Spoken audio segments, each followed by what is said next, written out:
purposes of the law. There was God revealing himself as in no other writings of that time. Nobody understood the God of the earth, the God of the heaven and the earth, the one creator. And he gave that information through the law and the prophets to the Jewish nation. He gave that to them first of all. And he gave them 613 specific laws that they were to follow when they came into the promised land. And they were to be an example to the entirety of the human race as to what God could do in the heart and life of a person who learned to live by faith and trust him. The tabernacle and all of the ceremonial laws, all of that pointed to Christ as well. That would not be permanent. We don't have a high priest after the order of Levi today. We do have a high priest, and the high priest in the form of the Levitical priesthood was a type of Christ who would become our great high priest, the last one anyone would ever need, and that was Christ. I'm stumbling over it. He's a high priest after the order of Melchizedek. So the law also gave us a view of God's redemption plan. There was a lot of purposes to the law, but again, what Dave Smith has just said, I think is, at least for today, it is one of the premier purposes of the law. In fact, it still works today to reveal men's sin. It's important that we understand that the goal of all of these things that God used throughout the Old Covenant, the law, we talked about revelation through creation, all of these things, the goal of them, you've already said it, is to bring us to Christ. That's the ultimate end and the ultimate goal. And I think it's important that we really understand that. We're not to live in those things or depend upon those things, but let them be used for what they were intended to be used for, which is to bring us to Christ. That's the goal. So the new covenant person should not throw the law away. No. Because we can still learn about God from the law. Of course, we have to transcend what was given and place it into the new covenant meaning. Jesus said he didn't come to abolish the law, he came to fulfill it. Yeah. And it's fulfilled. What does it mean to fulfill the law, that Christ fulfilled the law? How would you describe all of the demands? All of the demands of the law have been fulfilled, and when we're in him, then we fulfill them as well. Okay. Which makes us just completely righteous and fulfilling the demands of the law. All right. Anybody else want to add to that? Okay. Maybe. Okay. You don't have to get too long. Yeah, you don't have to, but you can. But, well, I mean, the reality is,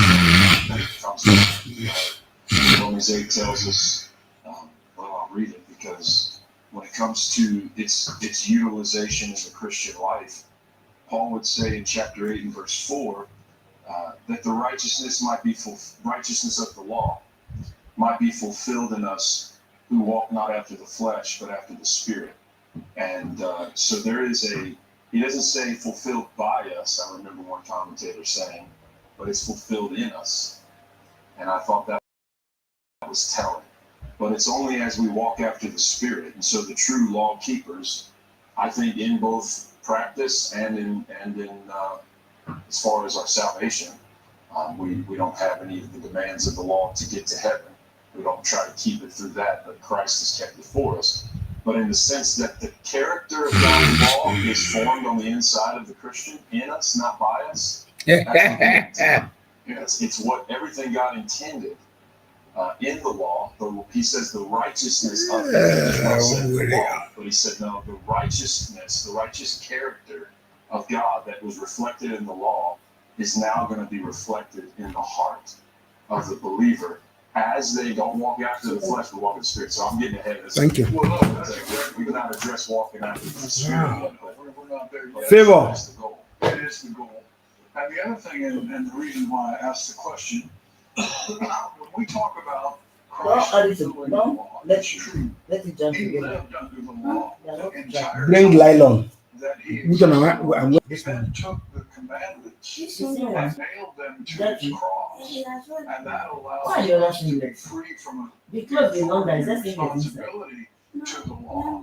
But it doesn't Bring the singlet for okay. closely. Bring it for let me Doesn't see. allow that the new covenant believer That is not is here. free from morality.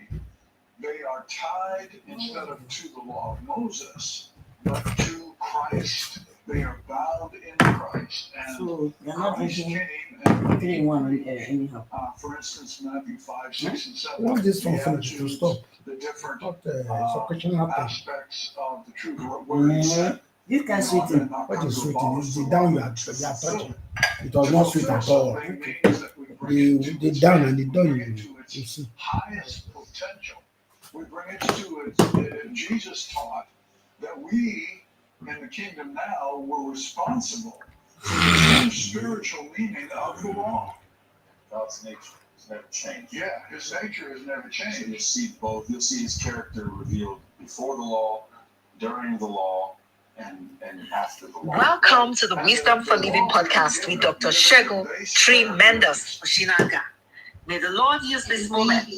The aim of this program is to eliminate a stunting number, which is occurred to the fifth of international children below the age of 5. So this is a goodwill intention, obviously, but what happened is the execution is not so easy because Indonesia is a very big country and very diverse. It has 18,000 islands and different cultures. So providing free meals every day for these millions of people are not an easy task. And there has been critics along the way since the program has started. The first is about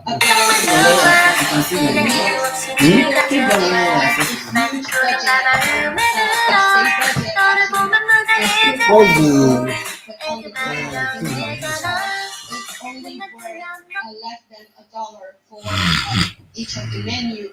So we're seeing online people sharing the menu of their free meals, and we see a very small chicken, a lot of rice, and a very small slice of fruit. That has been, a point of critics by many. And after that, we see more students get food poisoning, mainly because the kitchen who's providing all that food is not ready to serve an industrial scale of food for thousands of children every day. Donald Trump says he's ordering his administration to declassify secret government records related to the disappearance in 1937 of the American aviation pioneer Amelia Earhart. She went missing while flying over the Pacific Ocean, and there was much speculation about a cover-up. Her disappearance during an attempt to circumnavigate the globe has spawned numerous theories, from a simple crash due to running out of fuel to more elaborate claims of Japanese capture or US government espionage. President Trump wrote on social media that the mystery surrounding the disappearance had captivated millions, and he was inclined to order the release of the remaining government documents that have stayed hidden for 9 decades. Laurie Gwen Shapiro is the author of The Aviator and the Showman, which looks at Amelia Earhart's life. Well, I don't think there's much there is what what I want to start out by saying. Of course, there's information that has been Laurie Gwen Shapiro is the author of The Aviator and the Showman. Been looking at it. Paper-wise, there really isn't anything that hasn't been put out there. What is new is that our archives that I recently got access to. I was the first biographer to hear over 200 hours of tapes that is now under possession of the Smithsonian Institute in the United States. And they're audio recordings of people that knew Amelia Earhart, and even the people that were talking to her as she passed away on the Coast Guard cutter, the Itasca, and also people that were with her in Lae, New Guinea before she left. And people just talking off record, not knowing that somebody's going to be listening to this over 50 years later. And that material really shows a different story than some that people come up with in their imagination. I think what's really important to know is that when Amelia Earhart disappeared in 1937, we were not as Americans and we're British at war. And we basically did not think anything other than the Japanese helped search for Amelia Earhart.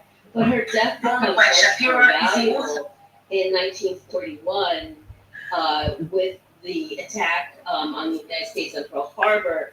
And her life is picturized in a movie called Flight for Freedom, which was a very popular film. Welcome to the Wisdom for Living podcast with Dr. Shegu Tremendous Oshinaga. And it's seen by millions of soldiers. May the Lord use this moment to enrich your life. The nonsense that goes on about Amelia Earhart. And what I hear on these tapes are people that are talking to her, including the Coast Guard worker. She came very, very close. For those who need a little bit of a refresher, she was not alone on that plane. She was with a navigator named Fred Noonan, who was a very good navigator, but he came very cheaply because he had been fired from Canada as an alcoholic, and he had been back drinking 2 days before. Amelia Earhart is very sick. At the end of this flight, she's going to basically go from New Guinea, but she has to land on an island the size of Central Park called Talon Island, which is in the middle of the Pacific Ocean. And she's been told by many people that this is sort of a suicide mission to go to do this part of the flight. She's not prepared. She was working with her husband, George Palmer Putnam, who is the showman and the aviator and the showman. And they were cutting corners. Amelia and Fred do not know how to use Morse code. And while she's a very brave person, while she's a very good person, you can say in a way that this is a tragedy foretold. That this was really a lack of preparation and a lack of gas. And then, as I said, her death becomes very useful when we're at war, and that's where a lot of the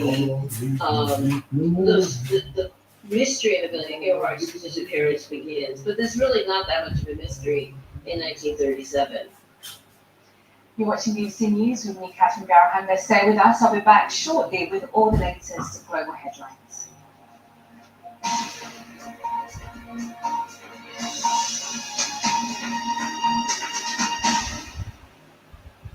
Hello there, let's take a brief look now at the weather forecast for Africa and the Middle East as we head through the next few days. So we'll begin with the pressure chart for the continent of Africa, some heavy rains, possibly some large waves out towards the far north and western post-tropical cyclone Gabrielle, freezing turning for the start of next week. Meanwhile, across the west of the tropical zone, that's where we find heavy transfers of rain, some showers further east, including across South Sudan, where we've seen recent flooding through the day on Sunday. Further south across South Africa, we find this low pressure system pushing from Namibia into eastern areas of South Africa with some more wet weather here, so generally very unsettled. Across Cairo, though, the sunshine set to continue, temperatures in the low 30s in Celsius, some showers affecting Casablanca and sunshine later on through the week. Some heavy showers across parts of Johannesburg, then it turns drier as we head through the middle part of the week. Some showers too here in Cape Town. It's mostly dry on Monday and Tuesday. Across the Middle East then, it's seasonably dry. We'll see a brisk Shamal wind with some dust possibly affecting visibility, perhaps this weekend, Sunday and into Monday. Some showers across the Yemen and the Sarawak. Elsewhere though, it is set to stay dry and it's certainly very hot as well. 40 degrees Celsius in Doha, 30 in London.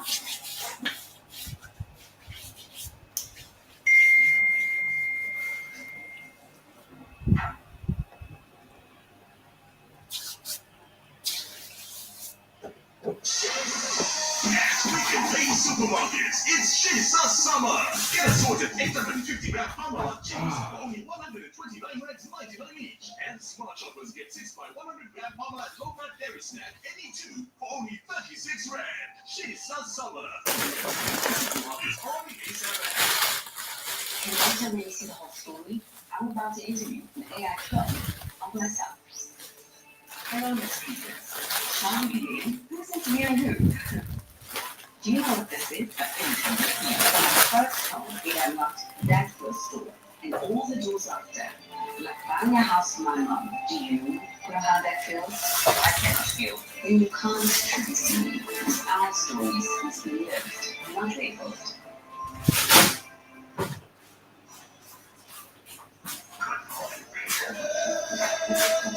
We believe that kids that can change the world.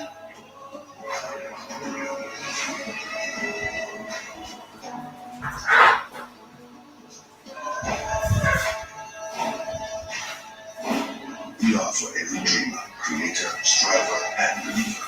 And at Sincere Heart, we are invested in your story. And we invite you to write it with us. Your story matters.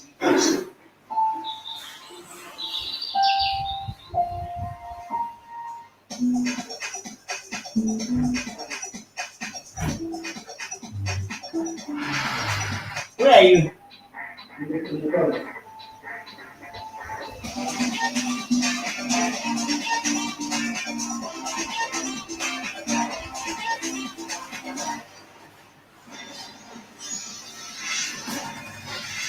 It's like the Olympics or something. Lucky I'm Usain Bolt.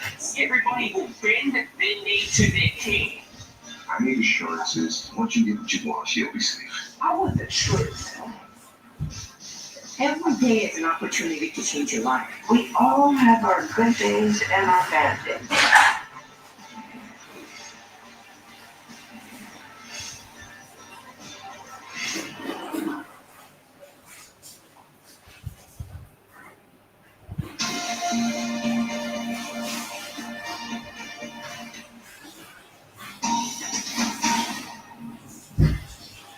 This is BBC News, the headlines.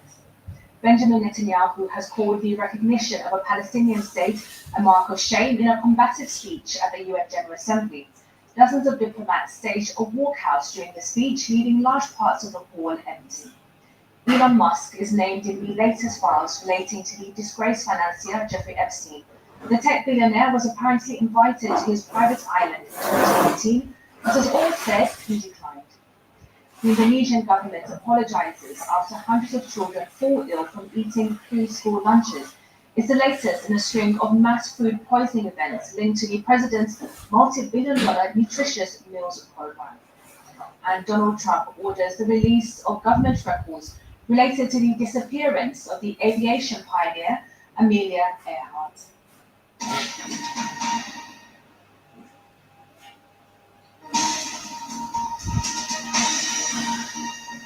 BBC News exploring the latest innovation and technology shaping our lives and giving us a track on global trends and advancements in the tech space today.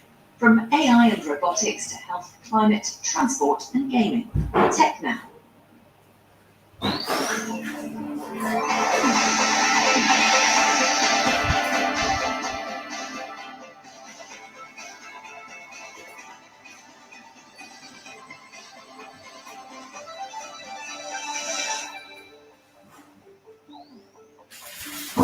cloud-seeding company is being blamed for the deadly flash floods in Texas. Known people live by many people, so if I had suspected the comment would come in the space of about 30 seconds, we scan the area and it's like a target rocket. Where are you scared? When you sound there, because we wasn't scared after witnessing a plane crash.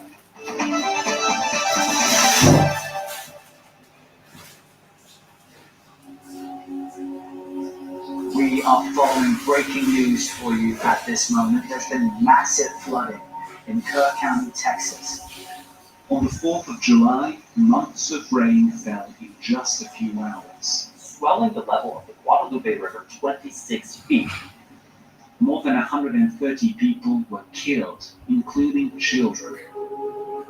As the scale of the disaster became clear, rumors about its causes spread online.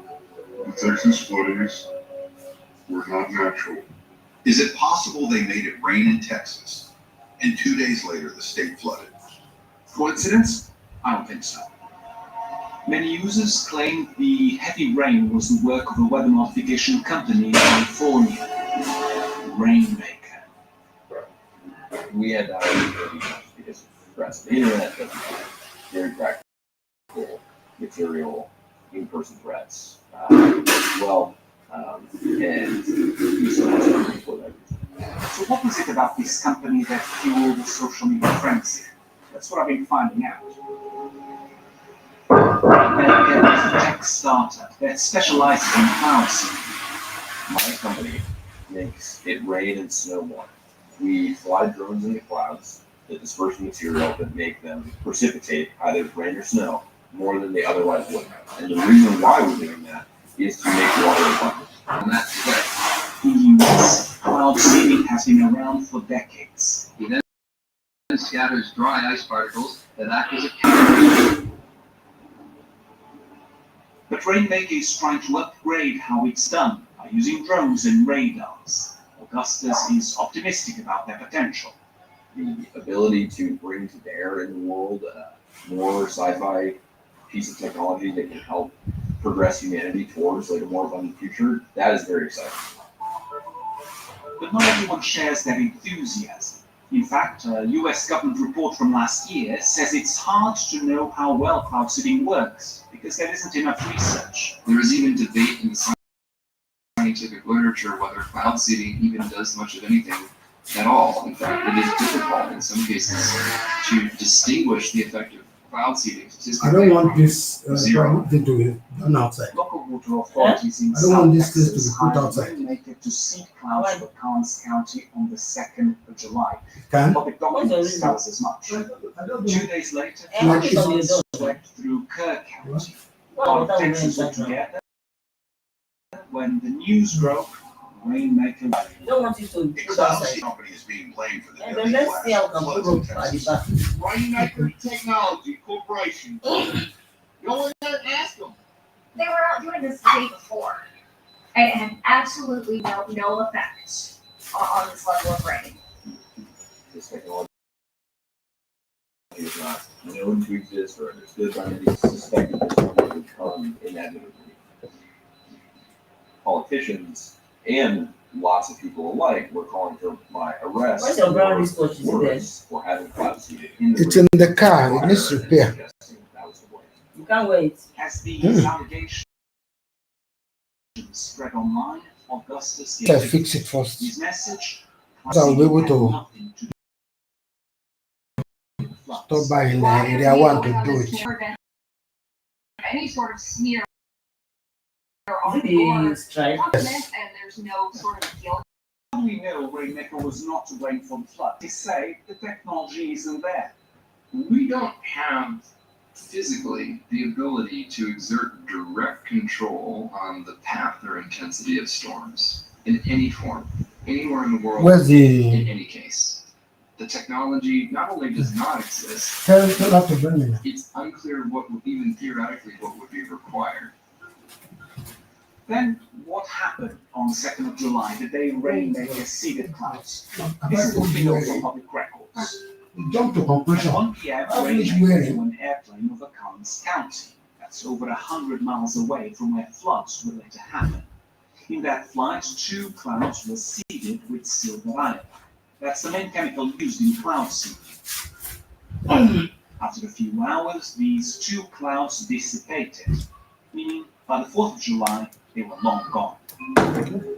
It's also worth saying that in the system that did flood Texas, we saw hundreds of billions of gallons of precipitation over the course of hours. I'm taking a And in gradual excess flow. of a trillion over No. the course of 4 months. The most effective cloud seeding operations that have ever been conducted have produced tens to about 100 million gallons of precipitation. So we're off by orders of magnitude there as well. If not cloud seeding, what did actually cause the 4th of July floods? The geography of this hilly part of Texas makes it prone to flash floods. There was also significant moisture in the air, linked in parts to a That is tropical what storm at that the swept lift through up Mexico days before. in UN. And let's not forget climate I change. didn't want to hear it talk. Scientists say it's making extreme Why? rainfall more likely. They are protesting. Online rumors about protesting Rainmaker playing a part in the that's, Texas floods were unfounded. what's going A willing audience on social media. The thing I want people to understand is that the seasons are real issues. They have to do with how the environment has been treated historically, how emerging technologies do get rolled out without our consent, and trying to work with that and address it and build trust, rebuild our institutions, I think it's a much more proactive way to find a deep solution rather than making fun of people or dismissing them. The social media frenzy has now died down, but Favor, The next time that this comes up, which Favor. probably it will, there will be more people that. go and give those As long as people have concerns. no boats, matter whether- those fowls and whether the guy comes. food and water. Singlet not to, did you not put it into, No. Okay. what's the cut with your hair? Don't allow it to grow so much. It doesn't look good. I was a lifeguard since I was about 16, and it drove me crazy that we didn't have a tool to help search for a kid in open body water, except for goggles. Carlin's experience pushed her to create AquaEye, a handheld sonar device that uses AI to quickly locate people You cut your hair every during 2 weeks, search and every 3 rescue weeks. operations. I wanted a tool that a 6-year-old kid could find a child in need. You can scan the area of a football field, American football field, in a minute. It is reducing the amounts of search times by 90%. We trained it using many situations where humans are in the water to identify what an echo return looks like from a human being versus other objects in the water. So that when a rescuer enters the water and does a scan, data can be analyzed on the spot and start identifying potential targets.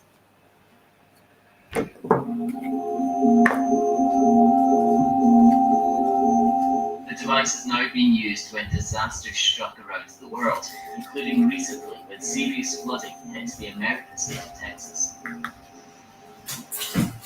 can't enter that body of water with a boat. There's so many, nooks and crannies to get around. Being able to have this thing in your hand and move around is benefit. Time for us to get our wetsuits on and put it to the test. Carlin's colleague Wiley will be our target. There's also a dummy floating around somewhere beneath the surface.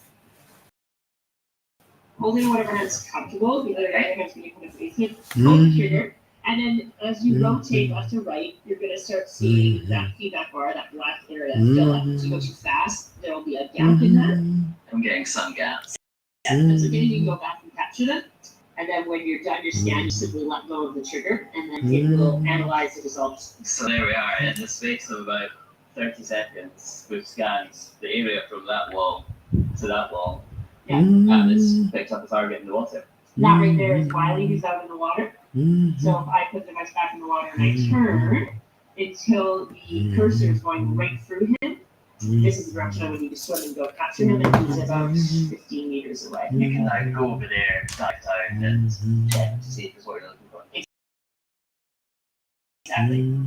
What about that dummy we let go in the water a few minutes ago? X, which is what our algorithm determines as a high likelihood of a human, and sometimes it will show as an O, which is an object of interest, but has less likelihood of being a human. It's just that the dummy is not as human-like as a human, so it's always capture, but it is a good test instrument for our customers. It's absolutely not perfect. It does have false positives. However, we're constantly improving it to get better and better, and the more efficient it can be. A lot of our customers are using recovery simply because they are teams that arrive much after the fact. Excuse me.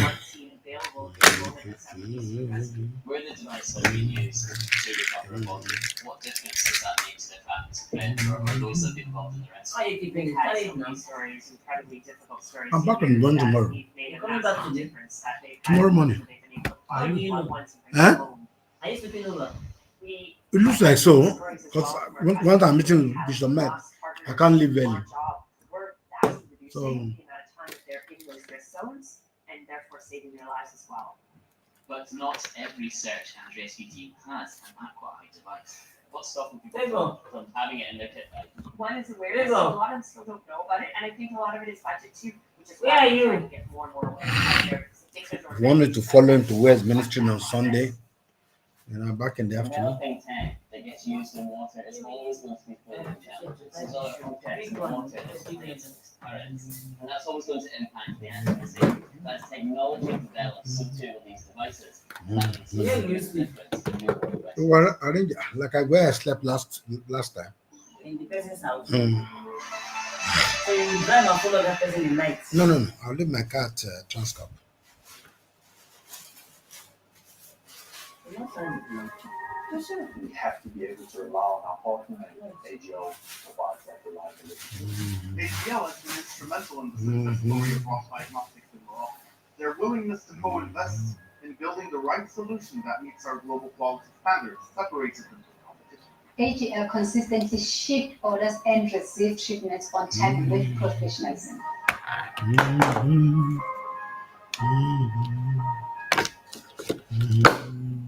Can data really see the whole story?